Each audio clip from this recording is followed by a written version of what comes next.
आज social media के दिन है। अपने सवाल आप हमें ट्विटर पे भेजते रहिए, हम फटाफट उसके जवाब देंगे आपको। और तेज़ी के बाज़ार में बहुत सारे क्वेश्चंस आपके मन में होंगे, और चाहे वो वायदा का हो, ऑप्शंस का हो, कैश का हो, जो भी सवाल है आप हमें भेजेंगे, हम फटाफट उनके जवाब लेंगे। और आपके आज जवाब कौन देगा?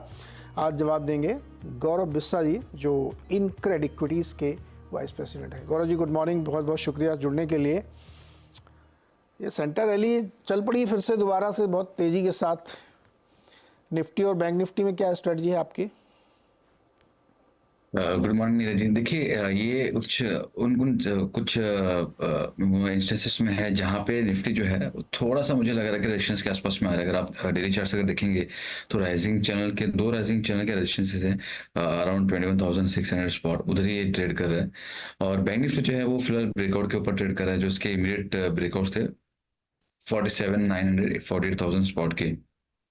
तो अब जो दारोमदार है वो बैंक निफ्टी के ऊपर है। अगर ये सस्टेन करता है अबाउ 48,000 तो Nifty will also go towards 21,700 800, और बैंक निफ्टी जो है वो 49,000 49,500 चला जाएगा। लेकिन अगर सस्टेन नहीं हो पाता है तो थोड़ा बहुत प्रॉफिट बुकिंग हमको दोनों इंडिसेस में देखने मिल सकती है। तो आज की तारीख में अगर मैं कहूँ तो मुझे लग रहा है निफ्टी जो है वो थोड़ा वो जोन में है जहाँ पे मैं उतना कंफर्टेबल नहीं हूँ। इनफैक्ट हमने अपने क्लाइंट्स को भी यही सलाह दी है कि यहाँ पे आप फ्रेश लॉन्ग के मौके मत देखिए। स्टॉक स्पेसिफिक आपको मौके मिलते रहेंगे, आप उसमें ट्रेड कीजिए, उसमें कोई दिक्कत नहीं है। लेकिन अगर आप निफ्टी इंडेक्स पर व्यू है या इंडेक्स को ट्रेड करता है तो यहाँ पे डेफिनेटली लॉन्ग के मौके नहीं है, एकदम रेजिस्टेंस के आसपास में ही निफ्टी ट्रेड करें। ओके, तो ये है स्ट्रेटजी इंडेक्स पे। और कोई स्टॉक इस समय जो आप सुझाना चाहें आइडिया के तौर पे? देखिए, हमने अपने क्लाइंट्स को भी as a disclaimer morning hours में कैंपस फुटवेयर या कैंपस एक्टिववेयर जो कहते हैं वो दिलवाया है। यहीं पे दिलवाया, मौजूदा समय पे 287 88 पे ही दिलवाया। 270 का स्टॉप लॉस, 330 का टारगेट। तो यहाँ पे डेली चार्ट्स पे अच्छा रिवर्सल हो रहा है, तो यहाँ पे एक बार आप बिल्कुल फोकस कर सकते हैं। जैसे मैं कहा गया है इटरनली बुलिश ऑन PSUs। तो अगेन एज अ डिस्क्लेमर, हमने हिंद कॉपर कल दिलवाया था क्लाइंट्स को अराउंड 200, लॉन्ग टर्म व्यू है। और ऑयल इंडिया आज दिलाया, ये भी लॉन्ग टर्म व्यू है। तो ये दो स्टॉक जो है PSU बास्केट में से जो हमने अपने क्लाइंट्स को दिलवाए हैं। और कैंपस जो है वो हमने शॉर्ट टर्म या मीडियम टर्म ट्रेड जो भी आप करिए, 15-20 दिन, एक महीने का, however you want to put it, वो दिलवाया है। ओके, तो ये कुछ आइडियाज़ हैं। चलिए फटाफट सवाल लेना शुरू करते हैं। अंजलि बत्रा ने पूछा सवाल, अडानी टोटल गैस और BHEL शेयर कैसे हैं, उनको राय चाहिए आपकी। देखिए, पहले BHEL में कहूँगा, जैसे मैंने कहा, मैं I am very bullish on PSU overall. हमने अपने क्लाइंट्स को रिपोर्ट के माध्यम से 75 पर दिलवाया था। हमने पार्ट प्रॉफिट 175 समथिंग समथिंग में कुछ करवाया है। ओवरऑल हमारा जो टारगेट्स है वो 230 के हैं। तो यहाँ पे मैं फ्रेश बाइंग की सलाह नहीं दूंगा, लेकिन अगर कोई डिक्लेयर जगह आपको देखने मिलती है टुवर्ड्स 150 तो आप वहाँ पे बाई कीजिए। देखिए, आज हम लोग वो लेवल पे है निफ्टी में जहाँ पे काफ़ी स्टॉक ऊपर जा चुके हैं, इंडेक्स ऊपर जा चुका है। तो बात यहाँ पे अच्छे या बुरे स्टॉक्स की या वीकनेस या स्ट्रेंथ की नहीं है, बात हो जाती है स्टॉप लॉस की, बात हो जाती है कि पैनिक की। अभी सब अच्छा लग रहा है। अगर यहाँ से किसी दिन निफ्टी ने 300-400 पॉइंट हफ्ते भर में नीचे गिर गया और स्टॉक ऊपर से 15% करेक्ट हो गए तो वो सेम कन्विक्शन नहीं रहेगा। तो वो स्थिति ना आए, इसके लिए जो ऑलरेडी ओवरबॉट है, बहुत ज़्यादा भाग चुके हैं, उसको अवॉइड कीजिए। सारे मोमेंटम के स्टॉक्स है, डिक्लाइंस में इसको ऐड कीजिए। और अदानी टोटल की अगर बात की तो जैसे मैंने कहा कि ये समूह को अभी भी थोड़ा स्टेबलाइज होने दीजिए, एक एक करके इसको बाय कीजिए। यहाँ पे फिलहाल मैं कहूँगा रिस्क है। अगर ये सस्टेन हो गया 1100 तो आप बाय करके जा सकते हैं, 1050 का स्टॉप लॉस। यहाँ पे फिलहाल इसको अवॉइड कीजिए। दूसरा, यू शुड बी रेडी कि ये समूह में कोई दिक्कत नहीं है, लेकिन वोलेटिलिटी काफ़ी ज़्यादा होती है। तो वो आपको एक और उसका एक संधान लेना पड़ेगा। ओके, राजीव गोयल जी का सवाल है, HEG के 200 शेयर हैं इनके पास, 1850 के भाव वाले, होल्ड करें या एग्जिट हो जाएं? देखिए, अगर इनको शॉर्ट टर्म का है तो भी आप बने रह सकते हैं, but you should exit around 1900। लेकिन अगर आप लॉन्ग टर्म के लिए प्ले करते हैं तो काफ़ी अच्छा इसमें सेटअप उभरते हुए आ रहा है, और ब्रेकआउट्स भी इसमें कंफर्म होंगे। अभी तक फिलहाल ब्रेकआउट्स दिख रहे हैं, but you should wait for monthly charts. तो अगर वो कंफर्म होते हैं जो इट विल बी 1900 वाली, तो काफ़ी बड़ी अपसाइड आपको देखने मिल सकती है। आपको ये 2500-2600 लेवल भी दिखा सकता है। तो अगर आपको बहुत घाई नहीं है, आप इसको साल 1.5 साल लग सकते हैं, तो बना रहिए। अच्छा गौरव, इरेडा बहुत लोग सवाल पूछे, मेरे ख्याल में इरेडा भी थोड़ा चार्ट वार्ट बना नहीं है, तो इस पर राय आप देंगे क्या? इरेडा या अभी छोड़ देते हैं इसको? नहीं नहीं, मैं नहीं दे पाऊंगा। देखिए, अगर मैं दे भी दूंगा ना तो मैं जो चार्ट्स देख रहे हैं वो 2 हफ्ते के चार्ट देखिए प्रदर्शन देंगे, वो सही नहीं रहेगा एनालिस्ट के लिए भी। बिल्कुल, इरेडा में भाई जो लोग एकदम रिसेंट लिस्टिंग है ना, अभी मुश्किल से 10 12 15 ट्रेडिंग सेशंस हुए होंगे, तो उस पर थोड़ा भी जल्दबाजी है कि इरेडा पे कोई व्यू किसी को भी देना ठीक नहीं है यहाँ पे, तो उसको थोड़ा सा रखते हैं। गिरिराज सिंह का सवाल लेते हैं। उदयपुर से इन्होंने सवाल पूछा है, एम्फेसिस का इन्होंने 77 वाला कॉल लिया है, 77 रुपए पे कॉल लिया है, स्ट्राइक प्राइस 2720 का है एक लॉट, और पावर ग्रिड में 240 स्ट्राइक प्राइस की 4 रुपये 31 पैसे पे कॉल लिया, दिसंबर एक्सपायरी है। देखिए एम्फेसिस में आप एक बार बने रह सकते हैं क्योंकि एक अच्छा मोमेंटम हमको देखने मिला है। आप देखिए कुछ प्रॉफिट बुकिंग हमको देखने मिली है आईटी शेयरों में, लेकिन इसमें अगर आप देखेंगे तो ये थोड़ा अभी भी स्ट्रांग है, प्रॉफिट बुकिंग नहीं हुई है। ब्रेकआउट्स इसमें नीचे में थे, लेकिन फिलहाल आप इसमें बने रह सकते हैं। तो अगर कल तक अगर ये आपको 2720 पार नहीं होता है तब आप रिव्यू कीजिए, लेकिन फिलहाल मोमेंटम जो है वो काफ़ी अच्छा है, इसमें आप बने रह सकते हैं। वहीं अगर हम पावर ग्रिड की अगर बात करें तो ये थोड़ा स्लो मूवर है, और इसमें अगर आप पिछले 5 या 7 सत्रों का अगर देखेंगे तो आपको इनफैक्ट उसके पहले के भी अगर आप देखेंगे तो एक रेंज में ट्रेड हो रहा है, जहाँ पे अच्छे सपोर्ट जो है वो 225 के हैं, और एक अच्छा सा हर्डल जो है वो आपको 240-42 के आसपास में देखने मिला था। रेंज बाउंड स्टॉक में आप अगर ले रहे हैं तो यू शुड बी केयरफुल। अगर आज या कल तक में अगर आपको मोमेंटम नहीं दिख रहा है तो एग्जिट कीजिए।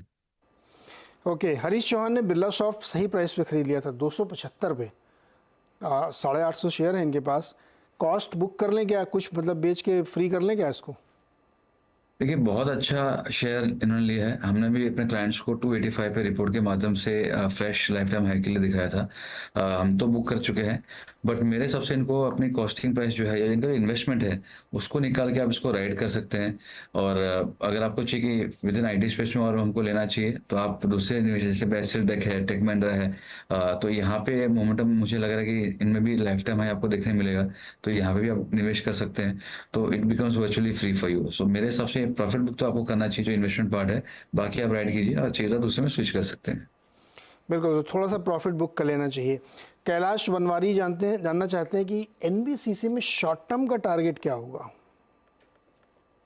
देखिए एनबीसीसी में तो शॉर्ट टर्म में टारगेट आ चुके हैं, क्योंकि हमने फर्स्ट इसमें जो बाय दी थी वो 60 के आसपास में दी थी, और अभी जो रिसेंटली जो ब्रेकआउट हमको देखने मिला था वो था 74 के आसपास में, और वो जो ब्रेकआउट था वो आपका एक 10% का ब्रेकआउट था, वो भी आ चुका है। तो मेरे हिसाब से अगर आप ने बाय कर लिया है तो प्रॉफिट बुक कर लीजिए, और ये शॉर्ट टर्म के ही है। और अगर किसी को फिर भी अगर राइड करना है तो 80 के स्टॉप लॉस से राइड कीजिए या 70 के स्टॉप लॉस से राइड कीजिए।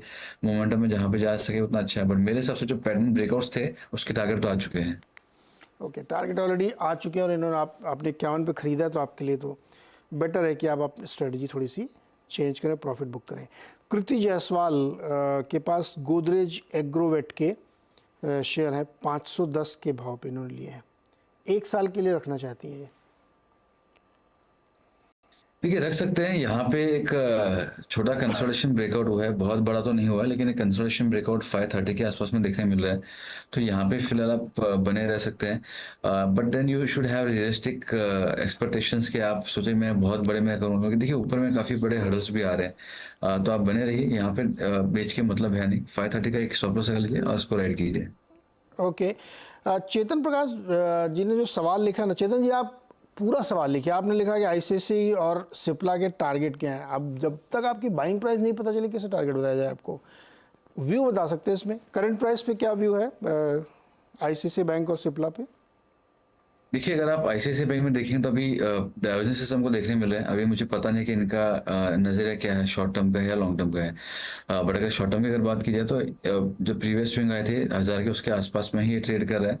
तो अगर उन्होंने ट्रेडिंग के लिए लिया है तो यहाँ पे आपको बुक कर लेना चाहिए। और दूसरे जैसे मैं कहूँ, अगर मुझे मिड कैप बैंक्स जो है वो प्रिफर्ड है, फॉर एग्जाम्पल बंधन बैंक है या आरबीएल बैंक है, यहाँ पे फ्रेश ब्रेकआउट्स देखने मिले हैं। तो मैं अगर मुझे आप पूछेंगे तो मैं लार्ज कैप स्टॉक्स में फोकस ना करके मैं मिड कैप स्टॉक्स में फोकस करूंगा, या उसको स्मॉल कैप बोल लीजिए, तो मैं उसमें फोकस करूंगा। तो for me the preferred pick will be RBL bank and Bandhan bank. ICICI Axis ये सारे जो है एक बार मोमेंटम ले चुके हैं। मैं ये नहीं कहता हूँ वीक है, बट ऑलरेडी मोमेंटम आ चुका है, तो अल्फा यहाँ पे नहीं जनरेट होगा। अल्फा नहीं जनरेट होगा, मतलब इंडेक्स से ज़्यादा पैसे आप नहीं बना पाएंगे, एवरेज पैसा आपका बनेगा, इसलिए आप स्विच कर सकते हैं जो मिड कैप बैंक बताए हैं। अच्छा, गौरव भारद्वाज जी ने 2.5 साल पहले 2,500 रुपये, मतलब 2550 रुपये पे दीपक नाइट्राइट खरीद लिया था। अब ये उस एक रेंज में फंस गए हैं, चाहते हैं कि क्या करंट प्राइस पे वो बेच के निकल जाएं अब और इंतजार ना करें, या होल्ड करें फिर?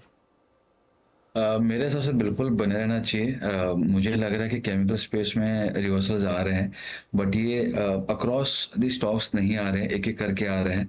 तो हमने अपने क्लाइंट्स को पहले आरती इंडस्ट्रीज दिलवाया था, इट्स अप 20%। हमने अपने क्लाइंट्स को दीपक नाइट भी 2000 रुपये दिलवाया था। तो मुझे लग रहा है यहाँ पे आपको बिल्कुल बने रहना चाहिए। और जो मेरी स्टडी है, इसके टारगेट जो है 3000 से 3200 आ रहे हैं अगले 12 से 15 महीने में। तो अगर आप साल भर तक होल्ड कर सकते हैं तो बिल्कुल बने रहिए। करेक्शन अगर आता है तो जिन्होंने नहीं लिया है, कोई करेक्शन अगर आपको देखने मिलता है, मार्केट में करेक्शन आया तो इसमें भी करेक्शन आएगा, और आपको अगर 2000 के आसपास देखने मिलते हैं तो I would recommend buying Deepak night. मुझे लगता है कि केमिकल स्पेस में सबसे इंटरेस्टिंग लुक्रेटिव स्ट्रक्चर जो है वो दीपक नाइट का है। ओके, तो उसमें ऐसा होल्ड करना चाहिए, टारगेट बड़े आएंगे। तुहीन कुमार सिंह ने बड़ा इंटरेस्टिंग सवाल लिखा है, मेरे ख्याल में फैट फिंगर है थोड़ा इसमें। इन्होंने लिखा है Neogen for the period of 1 hour. अब 1 घंटा लिख दिया उन्होंने, हमारे ख्याल में 1 साल होगा। क्या करना चाहिए? 50 शेयर हैं इनके पास, 1662 के 1662 पे नियोजन केमिकल्स। देखिए, अगर इनका व्यू अगर साल भर का या उसके ऊपर का है तो मेरे हिसाब से एक बार फिलहाल आप बने रह सकते हैं, क्योंकि यहाँ पे थोड़ा मोमेंटम जो है वो पिकअप कोशिश कर रहा है कि थोड़ा और पिकअप कर ले। ओवरऑल अगर आप देखेंगे तो एक हर्डल इसका जरूर था, अगर 1900 के आसपास का, लेकिन अपने जो प्रीवियस सपोर्ट्स थे उसके ऊपर ही ट्रेड कर रहे हैं। तो अगर सस्टेन हो जाते हैं तो एक फ्रेश लाइफ टाइम हाई के लिए स्विंग बनना चाहिए। तो 12 महीने का मत रखिए, बट अगर आपका 2 साल तक का नजरिया है तो बिल्कुल बन रह सकते हैं। ये राय बन रही है। दामोदर धूत जी ने 10,000 शेयर खरीदे हैं IFCI के 23 रुपए पर। 1-2 साल के लिए नजरिया चाहिए इनको। देखिए, वन PSU बास्केट में आता है तो मेरे रेडार पे है। हमने अपने क्लाइंट्स को भी दिलवाया था। यहाँ पे मैं एक चीज़ क्लियर करना चाहूँगा नीरज जी, कि यहाँ पे फंडामेंटल्स जो है वो स्ट्रांग नहीं है। ये जो हमने दिया था प्योर एक टेक्निकल कॉल दिया था, और हमने अपने क्लाइंट्स को ये कहा भी था कि इसके जो फंडामेंटल्स है वो बहुत ज़्यादा स्ट्रांग है, वैसा नहीं है। Rather you can call this as a poor. तो मेरे हिसाब से तो आप बिल्कुल बने रह सकते हैं 23 रुपये। हमने भी अपने क्लाइंट्स को ऑलमोस्ट 1-2 रुपये ऊपर नीचे ही दिलवाया है, 22 के आसपास ही दिलवाया है। तो आप बिल्कुल बने रह सकते हैं। यहाँ से आपको अपसाइड आपको 45 तक की देखने मिल सकती है, तो आप बने रहिए। ओके, ये ध्यान रखिएगा, क्योंकि फंडामेंटल ठीक नहीं है तो आप कोशिश करिएगा कि उसको कैसे मैनेज करना है, लेकिन टेक्निकल कॉल दीजिएगा। भास्कर पंत जी ने सवाल पूछा है डालमिया भारत सीमेंट पर लॉन्ग टर्म के लिए 2121 इनकी खरीद है। देखिए, स्टॉक इनको मुनाफे में जरूर है, स्ट्रक्चर वीक मैं कहूँ ऐसा नहीं है, लेकिन ब्रेकआउट्स जो है वो थोड़ा ऊपर में आएंगे। इनके ब्रेकआउट्स जो आएंगे वो मौजूदा स्तरों पे थोड़ा और कंसोलिडेशन आपको देखने मिल सकता है। Breakouts will be around 2500। एक बार उसके ऊपर वीकली ग्रोथ आती है तो मोमेंटम जो है वो पकड़ना चालू करेगा। तो वीक नहीं है स्ट्रक्चर, आप बने रह सकते हैं। जैसे इनका कहा, इनका लॉन्ग टर्म नजरिया है तो बिल्कुल आप बने रह सकते हैं। थोड़ा सा टाइम करेक्शन होगा, बट बियॉन्ड दैट मुझे इसमें लग नहीं रहा है। ओके, आशीष वर्मा जी का एक सवाल है। सर, मेरा सवाल है नए साल में आपकी कुछ, इसके आगे डैश डैश डैश है। अब मैं इनसे ऊपर निपटूंगा। ओके, AB कैपिटल पे एक सवाल पूछा संतोष साहू ने। 172 पे 1000 शेयर ले रखे इन्होंने AB कैपिटल पे। देखिए, यहाँ पे फिलहाल अंडर परफॉर्मेंस से हमको देखने मिली है, सपोर्ट्स के आसपास में है। अगर आप ओवरऑल वीकली चार्ट्स पे देखेंगे तो हायर टॉप्स हायर बॉटम बन रहे हैं, तो स्ट्रॉन्ग अप ट्रेंड में है स्टॉक, उसको आप डिनाई नहीं कर सकते। Having said that up trend में इसका मतलब ये नहीं कि नीचे आएगा नहीं स्टॉक, तो यहाँ पे करेक्शन आ सकता है। तो आप फिलहाल बने रहिए।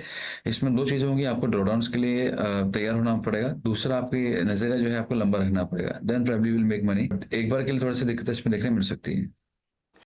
बता दें कि मनी कंट्रोल पर दिए गए विचार एक्सपर्ट्स के अपने निजी विचार होते हैं। वेबसाइट या मैनेजमेंट इसके लिए उत्तरदायी नहीं है। यूजर्स को मनी कंट्रोल की सलाह है कि कोई भी निवेश निर्णय लेने से पहले सर्टिफाइड एक्सपर्ट की सलाह लें।